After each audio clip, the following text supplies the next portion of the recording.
humni wallaalota kanatti nammitan sagalee tokkoon yeroo torba wal faana dhangala'uu dhiiga Yesuusitti amaneen sittima isa dhumaaf isa jalqabaa iyyitee maraattee keessaa godaanta. Tokko gaafan jedhu, lama gaafan jedhu, sadii gaafan jedhu, afur hamma torbaatti iyyitanii keessaa godaanta.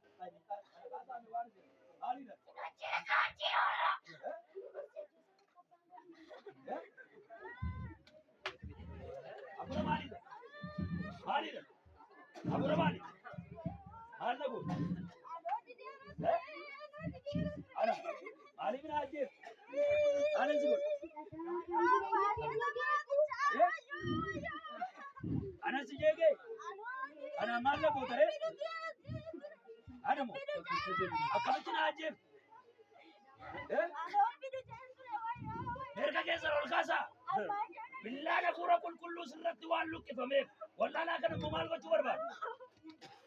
Yoo majjeef torbii irraa ajjeef maaliif maal isin goota? Maal si goota? Maal si goonaan ajjeef? Wallaalaa kana maal si goonaan ajjeef? Maal si goota? Harka keessanitti qabaa. Har'aa jalqabeedhaani. Wallaalaa kanarraa adda baatadha. Jawweedhaan yeenalaa wallaalaa kana nyaachaa kan jiru. Afuura jawu sila jaja maqaa ila booksii barbaadechuudha. Inna cimaadha. Billaan afuura qulqulluu sirratti luqqa'eera. Isa dhumaaf isa jalqabaa. Maaliif hin baatu? Maaliif hin baatu? Ishee dhabnaan jireenya hin qabne. Mucaa kana yoo dhabne kanaafiyyuu gad hin dhiiftu. Harka walitti kaasaa. Maqaa Waaqayyo Abbaa kan Ilmaa kan afuura qulqulluutiin si ajajeera. Jireenya wallaalaa kanaa keessaa ibiddi sirratti qabatu. Ibiddi sirratti qabatu. Ibiddi sirratti qabatu.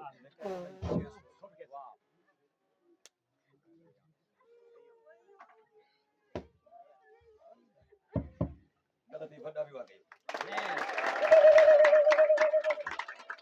Suuraan akkasii jira. Kana kaasaame maal birrii maalii irraa qaba? Maa waldaatti hin finne birrii?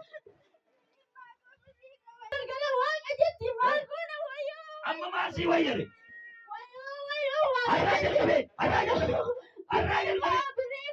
Amma waa'ee birrii keemiti. Arraa jalqabee.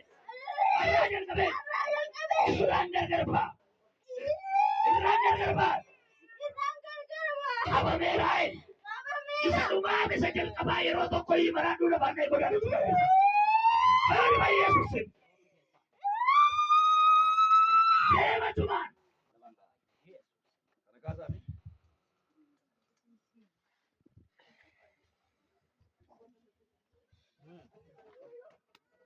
Maaliidha? Maaliidha? Afuura maali?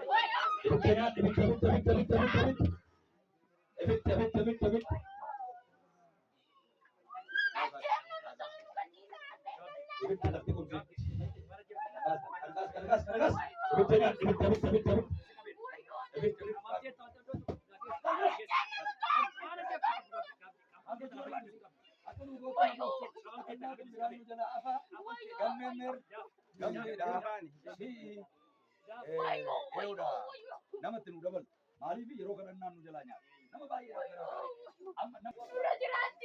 nurra jiraatti maal nurra jiraatti lafatan keetii ma aris har'aa jalqabee irraan gargarbaa Waaqayyoon akka beeraa yeroo sadii iyya guddaa iyyee lafaallee godhaan wani saasise jedhi yeroo sadii iyyee barat isa dhumaa yaa'ii keessaa tumaan si agaraaban maaliidha afuura maali maal gochuu barbaadde afuura maali